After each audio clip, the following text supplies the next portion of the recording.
ذوالفقار علی بھٹو پاکستان کی تاریخ کا وہ درخشاں ستارہ تھا جس کی روشنی نے ایک پسماندہ اور تقسیم شدہ قوم کو متحد کرنے کا عظیم فریضہ سر انجام دیا۔ بھٹو صاحب کا سیاسی قد کاٹ، ان کا نظریہ اور ان کی عوامی مقبولیت اس حد تک تھی کہ ان کے مخالفین انہیں کسی بھی قیمت پر راستے سے ہٹانا چاہتے تھے۔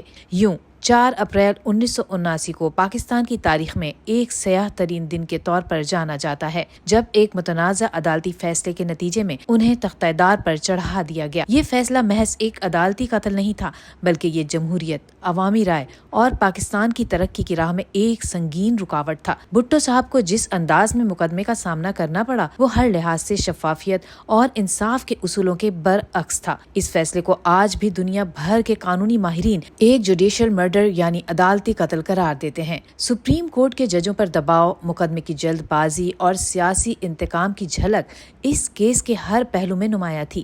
یہ پاکستان کی عدالتی تاریخ کا وہ المیہ ہے جس نے نہ صرف انصاف کے ایوانوں پر سوالات اٹھائے بلکہ اس وقت کی عدلیہ کے کردار کو بھی متنازع بنا دیا۔ خود بھٹو صاحب نے بھی اپنے آخری لمحات میں کہا تھا کہ مجھے قتل کیا جا رہا ہے، انصاف نہیں دیا جا رہا، اور ان کے یہ الفاظ آج بھی پاکستان کی سیاسی تاریخ میں گونجتے ہیں۔ بھٹو کی پھانسی کے بعد بھی ان کی سیاست، ان کے نظریات اور ان کی وراثت زندہ رہی۔ بے نظیر بھٹو نے اپنے والد کے مشن کو آگے بڑھایا اور جمہوریت کے لیے جدوجہد کی، تاہم انہیں بھی انہی سازشوں کا سامنا کرنا پڑا اور بالآخر انہیں بھی دہشت گردی کی ایک کارروائی میں شہید کر دیا گیا۔ وقت گزرتا گیا لیکن بھٹو کے عدالتی قتل کا داغ کبھی نہ مٹ سکا۔ یہ سوال ہمیشہ اٹھایا جاتا رہا کہ آخر کب پاکستان کی عدلیہ اس تاریخی غلطی کو تسلیم کرے گی اور انصاف کے تقاضے پورے کیے جائیں گے۔ اس سلسلے میں سب سے اہم کردار آصف علی زرداری نے ادا کیا، جو نہ صرف بے نظیر بھٹو کے شوہر تھے بلکہ پاکستان پیپلز پارٹی کے شریک چیئرمین بھی بنے۔ آصف علی زرداری نے 2011 میں بطور صدر پاکستان سپریم کورٹ میں ایک صدارتی ریفرنس دائر کیا تاکہ ذوالفقار علی بھٹو کے عدالتی قتل کا از سر نو جائزہ لیا جا سکے۔ یہ ریفرنس دراصل ایک تاریخی اقدام تھا کیونکہ اس کے ذریعے پاکستان کی عدلیہ کو مجبور کیا گیا کہ وہ اپنے ماضی کے فیصلے پر نظر ثانی کرے۔ یہ مقدمہ پاکستان کے عدالتی نظام کے لیے ایک کسوٹی تھا جو یہ ثابت کرنے والا تھا کہ آیا عدلیہ واقعی آزاد ہے یا اب بھی ماضی کی روایات میں جکڑی ہوئی ہے۔ اس ریفرنس میں واضح طور پر موقف اختیار کیا گیا کہ بھٹو کو غیر منصفانہ ٹرائل کے بعد سیاسی انتقام کا نشانہ بنایا گیا اور انہیں عدالتی قتل کے ذریعے راستے سے ہٹایا گیا۔ یہ پاکستان کی تاریخ میں پہلا موقع تھا جب ایک عدالتی قتل کے خلاف عدالت عظمیٰ میں نظر ثانی کی درخواست کی گئی۔ یہ ریفرنس دائر ہونے کے بعد پاکستان میں قانونی اور سیاسی حلقوں میں ایک نئی بحث چھڑ گئی۔ پیپلز پارٹی اور جمہوری قوتوں نے اس اقدام کو تاریخی قرار دیا جبکہ بھٹو کے سیاسی مخالفین اور بعض حلقے اس معاملے کو ماضی کا قصہ قرار دے کر دفن کرنا چاہتے تھے۔ تاہم آصف علی زرداری اور ان کی پارٹی نے اس مسئلے کو مسلسل زندہ رکھا اور بار بار یہ سوال اٹھایا کہ اگر پاکستان میں واقعی عدلیہ آزاد ہے تو اسے اپنی تاریخی غلطیوں کو درست کرنا چاہیے۔ یہ مقدمہ برسوں تک زیر سماعت رہا اور مختلف قانونی ماہرین نے اس پر اپنی رائے دی۔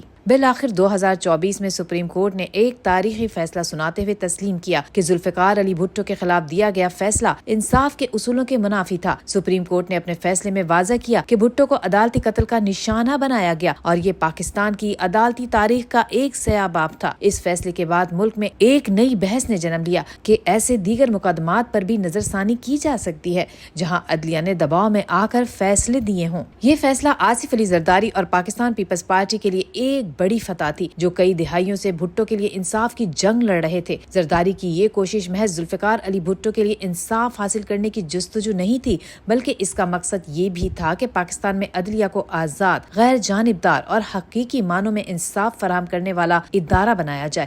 انہوں نے یہ ثابت کیا کہ پاکستان پیپلز پارٹی صرف ایک سیاسی جماعت نہیں بلکہ ایک نظریہ ہے جو عوامی حقوق، جمہوریت اور انصاف کے اصولوں پر یقین رکھتی ہے۔ یہ کہنا غلط نہ ہوگا کہ آصف علی زرداری نے وہ کام کیا جو شاید بے نظیر بھٹو بھی نہیں کر سکی کیونکہ ان کی حکومت میں مسلسل سازشیں ہوتی رہیں اور انہیں موقع نہیں دیا گیا کہ وہ اس مسئلے کو قانونی طور پر اٹھا سکیں۔ زرداری نے اپنی سیاسی حکمت عملی سے نہ صرف پیپلز پارٹی کو ایک بار پھر قومی سطح پر مضبوط کیا بلکہ بھٹو کے عدالتی قتل کے خلاف ایک مؤثر آواز بھی بلند کی۔ پاکستان میں سیاست ایک نئے دور میں داخل ہو چکی ہے جہاں عدلیہ پہلے کی نسبت زیادہ آزاد اور خود مختار نظر آتی ہے۔ ایسے میں بھٹو کے عدالتی قتل کے حوالے سے جاری صدارتی ریفرنس کے نتیجے میں دیا گیا حالیہ عدالتی فیصلہ ایک تاریخی کامیابی ہے۔ یہ آصف علی زرداری کی ثابت قدمی اور سیاسی بصیرت کا منہ بولتا ثبوت ہے کہ انہوں نے اپنے سیاسی مفادات سے بالا تر ہو کر انصاف کے ایک بڑے اصول کے لیے جدوجہد کی۔ آج پاکستان میں جمہوری عمل مضبوط ہو رہا ہے اور عوامی رائے کو پہلے سے زیادہ اہمیت دی جا رہی ہے۔ یہ فیصلہ نہ صرف بھٹو خاندان کے لیے انصاف کا پیغام تھا بلکہ پاکستان کی عدلیہ کے لیے بھی ایک آئینہ تھا جس میں وہ اپنی ماضی کی غلطیوں کو دیکھ سکتی تھی۔ اس سے یہ پیغام بھی ملا کہ پاکستان میں اب ایسے فیصلے ممکن نہیں جو سیاسی دباؤ میں آ کر کیے جائیں۔ مستقبل میں یہ فیصلہ ایک مثال بن سکتا ہے کہ عدلیہ کو ہمیشہ غیر جانبداری اور انصاف کے اصولوں پر عمل کرنا چاہیے۔ اس فیصلے سے پاکستان کے سیاسی نظام میں بھی ایک مثبت تبدیلی آئی ہے اور یہ بات واضح ہو گئی ہے کہ اگر کوئی جماعت مسلسل مستقل مزاجی کے ساتھ کسی اصولی موقف پر ڈٹی رہے تو وہ کامیابی حاصل کر سکتی ہے۔ ذوالفقار علی بھٹو کو عدالتی قتل کے ذریعے مٹانے کی کوشش کی گئی لیکن وہ آج بھی زندہ ہیں، اپنی پارٹی کی شکل میں، اپنے نظریات کی صورت میں اور عوام کے دلوں میں۔ اور اس زندہ حقیقت کو آصف علی زرداری نے ایک نئی جہت دی جس کے اثرات آنے والے سالوں تک محسوس کیے جاتے رہیں گے۔ یہ تاریخی فیصلہ صرف ایک فرد یا ایک جماعت کی جیت نہیں بلکہ پاکستان میں جمہوریت اور عدلیہ کی آزادی کی جیت ہے۔